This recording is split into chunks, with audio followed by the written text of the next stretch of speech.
¿Qué deberíamos hacer? ¿Subir los sueldos a los empleados públicos y las pensiones en un 6%? ¿O eliminar por completo los impuestos a la compra de vivienda? Veámoslo. Cuando muchos defienden el estado de bienestar, creen ingenuamente que ese estado mega redistributivo cobra impuestos a los que no necesitan el dinero para repartirles ese dinero a quienes sí lo necesitan. De esa manera, mediante esa redistribución social de la renta, se conseguiría algo así como incrementar el bienestar general de la sociedad. Sin embargo, lo cierto es que la redistribución de la renta nunca es desde ricos a pobres, desde personas opulentas a personas necesitadas, sino más bien desde grupos desorganizados a grupos organizados. Es decir, el Estado les quita su dinero a aquellos que no son capaces de organizarse para defenderse frente a la rapiña estatal y se lo entrega a aquellos grupos que sí se organizan, que sí se movilizan para presionar de una manera o de otra al Estado para apoderarse de ese botín. Y en España, durante los últimos años, o más bien durante los últimos lustros, se ha producido una redistribución estructural de la renta muy obvia desde los jóvenes, un grupo tremendamente desorganizado y además decreciente en términos demográficos dentro de nuestro país, hacia las personas de mayor edad, especialmente los pensionistas, un grupo electoralmente mucho más movilizado y que además va ganando peso dentro de la demografía de nuestro país. Los políticos que aspiren a mantenerse o a acceder al poder han de satisfacer en mayor medida las demandas de ese grupo de personas provectas cada vez más numeroso en las elecciones, a costa de olvidarse de desatender los intereses y las necesidades de aquellos otros grupos, como las personas jóvenes, menos representados y menos movilizados dentro del cuerpo electoral. Y por mucha renta que ya se haya redistribuido y que se siga redistribuyendo desde los jóvenes hacia los pensionistas, parece que para muchos de nuestros políticos, ávidos cazadores de votos de los pensionistas, nunca es suficiente. Atención, si no, a la última ocurrencia que al parecer va a plantearle como ultimátum Podemos al Partido Socialista Obrero Español. En concreto, Podemos, una formación que emergió del 15M para representar los intereses de esa juventud sin futuro en nuestro país, exigirá al gobierno del PSOE una revalorización de las pensiones y de los sueldos de los empleados públicos del 6%. Y claro, para muchos aumentar un 6% las pensiones o un 6% el sueldo de todos los empleados públicos puede no parecerles una medida demasiado dispendiosa. Pero obviamente se trata de un 6% sobre magnitudes de partida gigantescas. El gasto público total en pensiones en el año 2024 ascendió a 204.000 millones de euros y el gasto total en nóminas del sector público en el año 2024 fue de 171.000 millones de euros. En total, por consiguiente, estamos hablando de un gasto público, pensiones más sueldos públicos, de 375.000 millones de euros.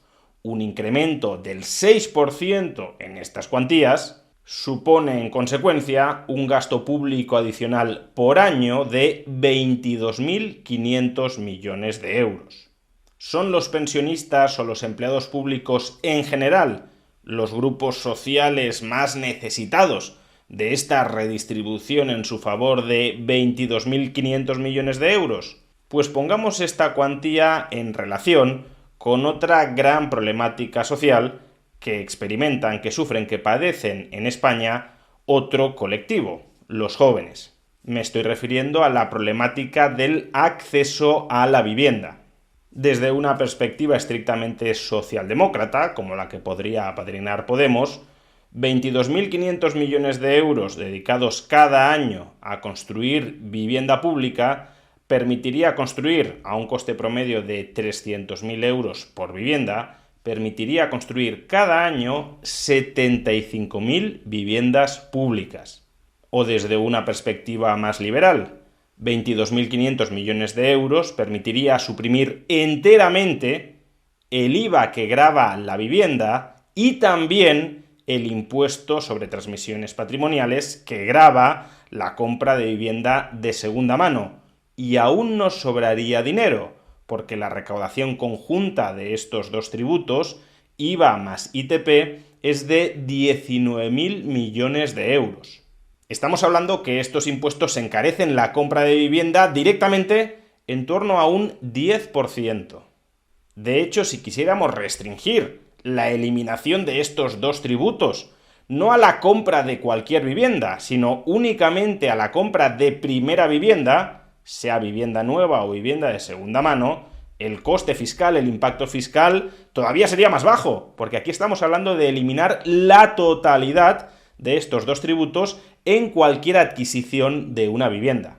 Pues bien, a pesar de que cualquiera de estas medidas tendría un impacto sobre la accesibilidad de la vivienda muy considerable y de que tendría un coste fiscal más bajo que la medida que ha planteado Podemos de revalorizar pensiones y sueldos públicos en un 6%, ¿en qué se está enfocando Podemos? En alimentar electoralmente el voto de pensionistas y empleados públicos, olvidándose completamente de los jóvenes. Y a tenor de estos hechos debería quedar bastante claro que si muchos jóvenes quieren construir un patrimonio personal propio, no deberían confiar en absoluto que ese patrimonio les venga dado, ni siquiera indirectamente, con algún tipo de ayuda, por parte de los políticos, cuya clientela electoral es otra. Si los jóvenes quieren construir un patrimonio personal propio, al menos aquellos que tengan margen financiero para ahorrar en este mercado de la vivienda tensionado, esos jóvenes deberán construirlo por su cuenta, ahorrando e invirtiendo. Y una plataforma a través de la cual puedes invertir tus ahorros en índices bursátiles globales para que estos ahorros se capitalicen en función de la revalorización de esos índices es la plataforma de la entidad que apadrina este vídeo, Trade Republic. Desde la cuenta de ahorro de Trade Republic puedes invertir en una amplia variedad de ETFs vinculados a índices bursátiles globales como por ejemplo el Standard & Poor's 500 o el MSCI World. Índices bursátiles que a lo largo de la historia han experimentado revalorizaciones después de inflación de en torno al 7% anual, duplicando en consecuencia el capital invertido cada 7 años en promedio. Además, el dinero que mantengas en esa cuenta de ahorro antes de ser invertido en alguno de estos activos financieros te será remunerado a un tipo de interés anual del 2%. Puedes obtener más información sobre Trade Republic, sobre su cuenta de ahorro remunerada al 2% anual, sobre sus cuentas infantiles o sobre los distintos ETFs en los que puedes invertir a través de esa cuenta de ahorro, pinchando en el enlace que aparece en la caja de descripción de este vídeo. Ahora bien, aún si nos olvidamos de esta polémica redistributiva desde los jóvenes a los pensionistas y empleados públicos, y simplemente nos planteamos si es razonable gastar 22.500 millones de euros en pensionistas y en empleados públicos frente a otros usos generales alternativos que se podría hacer de ese dinero, ya digo, olvidándonos de si esos usos alternativos benefician o no a los jóvenes, pues desde luego tampoco parece en absoluto razonable. Primero, con 22.500 millones de euros podríamos rebajar el tipo general del IVA desde el 21% a menos del 15%. Y es que la recaudación total de IVA en el año 2024 fue de 97.000 millones de euros, de los cuales 72.000 millones provinieron del tipo general del 21%. Si renunciáramos a 22.500 millones de esos 72.000 millones de euros, podríamos rebajar, aún sin tener en cuenta el efecto que puede tener sobre el consumo, podríamos rebajar el tipo general desde el 21% a menos del 15%.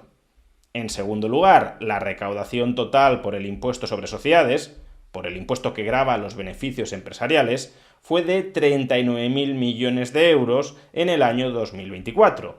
Eso significa que destinando 22.500 millones de euros a rebajar el impuesto sobre sociedades, renunciando a esos 22.500 millones de euros de la recaudación por sociedades, podríamos rebajar el tipo desde el 25% a menos del 11%, convirtiendo el impuesto sobre sociedades español en uno de los más bajos y competitivos del mundo, atrayendo, en consecuencia, inversión empresarial que en parte compensarían esa merma recaudatoria. Pero incluso sin tener en cuenta ese factor, con 22.500 millones de euros podríamos efectuar directamente esa rebaja. En tercer lugar, la recaudación total por cotizaciones sociales en el año 2024 fue de 165.000 millones de euros.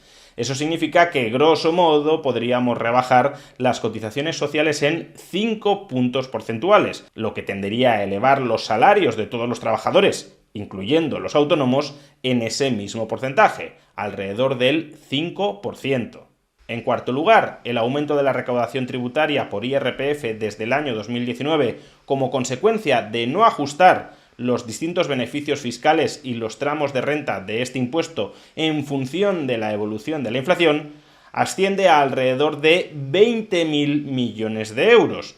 Es decir, que con esos 22.500 millones de euros, y aún nos sobraría dinero, podríamos ajustar, podríamos indexar todo el IRPF a toda la inflación que ha sufrido España desde el año 2019, lo que supondría aproximadamente un ahorro fiscal de 1.000 euros anuales para todos los trabajadores que ingresen entre 21.000 y 30.000 euros al año. Y desde luego podríamos continuar con este listado, pero creo que la idea resulta bastante clara. No es en absoluto el momento de subir en un 6% de golpe los salarios de los empleados públicos y las pensiones de todos los pensionistas. Dejemos de saquear fiscalmente a la población en general y a los jóvenes en particular.